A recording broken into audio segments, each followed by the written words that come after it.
こんにちは、市川なぎさです。今日は iPad のみで動画を作る方法ということで、その手順について少しご紹介してみたいと思います。最近 YouTube で上げさせていただいている動画は基本的に読み込みから編集まで全て iPad で行っています。先に簡単に機材のご紹介をしてしまうんですが、私はメイン機がソニーの α7 III なので、レンズは最近はカールツアイスのバティスの 40mm をメインに、あとは 25mm、あと、DJI のズモアクションだったりポケットだったり、あとはたまにドローンのマビックエアを使ったりします。機材は重すぎたりとかすると持ち歩くこと自体が嫌になってしまうので、性能は間違いないものを使いつつ、なるべく軽いものということで選んでいます。では早速手順に入っていきます。まず最初に、使う iPad アプリなんですが、編集にはルマエフュージョンというアプリを使います。このアプリは3000円超えとちょっと価格が高いんですが、プロ向けのソフトウェアに近いようなパワフルな機能が備わっているので、ぜひ iPad で本格的なムービーを作ってみたいという方はダウンロードしてみることをお勧めします。編集をする前にまずは動画素材をカメラから取り込みます。私は USB-C のケーブルを直接カメラに接続する形で行っています。SD カードリーダーでも問題はないんですが、ケーブル、カードリーダーともに早い規格に対応していないと動画ファイルはサイズが大きいので読み込みにかなり時間がかかるので要注意です。カメラを iPad につなぐとカメラ内のフォルダがファイルのアプリ内に表示されるので、任意のフォルダの中にある動画ファイルを選択して本体に読み込んでいきます。こんな感じ。ちょっとここが分かりづらいんですが、共有っていうメニューの中に、項目を保存というまた項目があるので、そちらを選択すると写真アプリ内に、ファイルが保存されます。結構このケーブルは速い USB のケーブルなので、こんな感じで 4K のファイル複数個選択してもサクッと読み込めます。で、次に音楽素材についてです。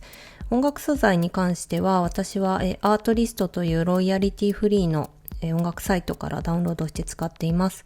年間ちょっと2万円ぐらいで少し高いんですが、お仕事に使っても大丈夫ですし、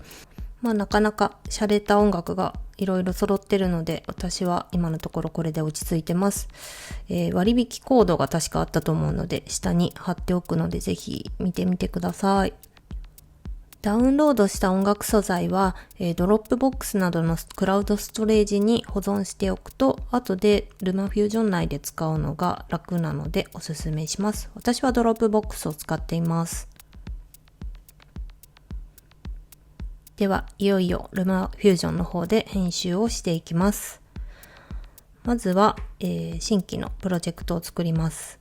プロジェクト名を入力して、あとはフレームレートを好きに設定してっていうところがポイントです。私は 23.98 っていうちょっとシネマティックな動画が好きなので、基本的にこれに設定しています。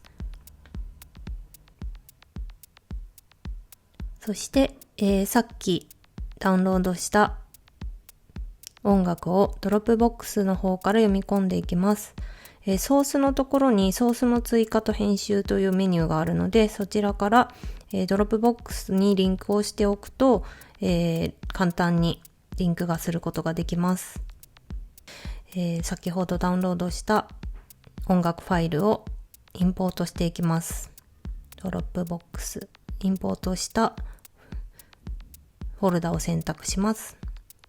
で、ファイルを選択してインポート。そうすると、インポート済みのというフォルダの中にファイルが入るので、今度はそちらを動画のタイムライン上に配置すると音楽が使えるようになります。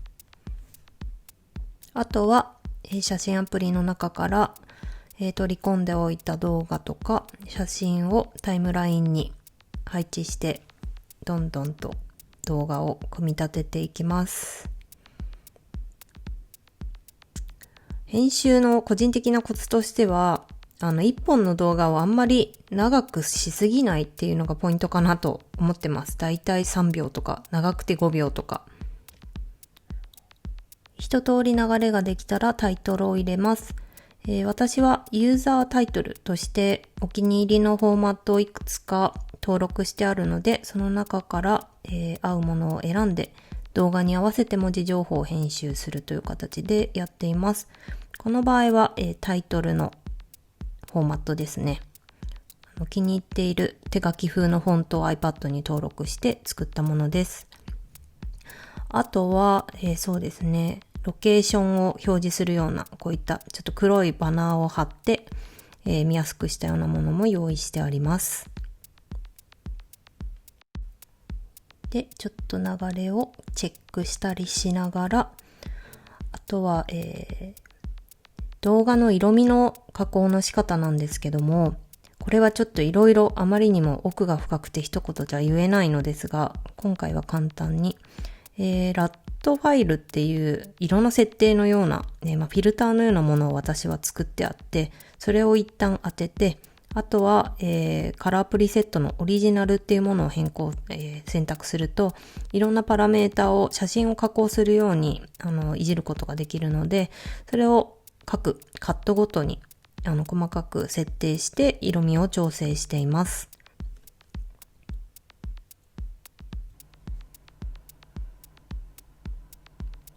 ここまでの作業を行ったら、全体の色味、タイトル、あとは音楽とずれていないかなど全体の流れを再度確認します。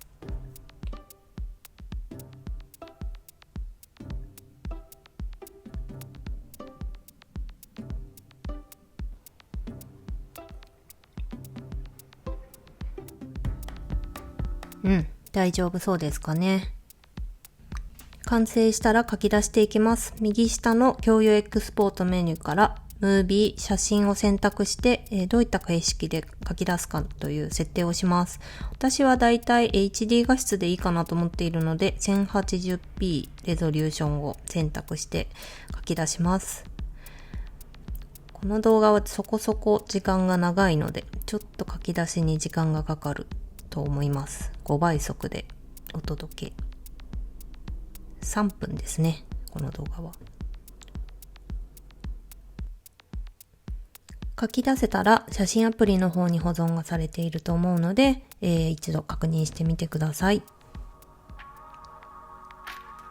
このような形で私はいつも iPad のみで動画を作っています。制作した動画は私の YouTube チャンネルの方にアップしているのでぜひ見てみてください。iPad はいつでもどこでも気軽に作業ができるのが魅力かなと思います。またご質問などがあればコメント欄へぜひ書いてください。ここまで見てくださってありがとうございました。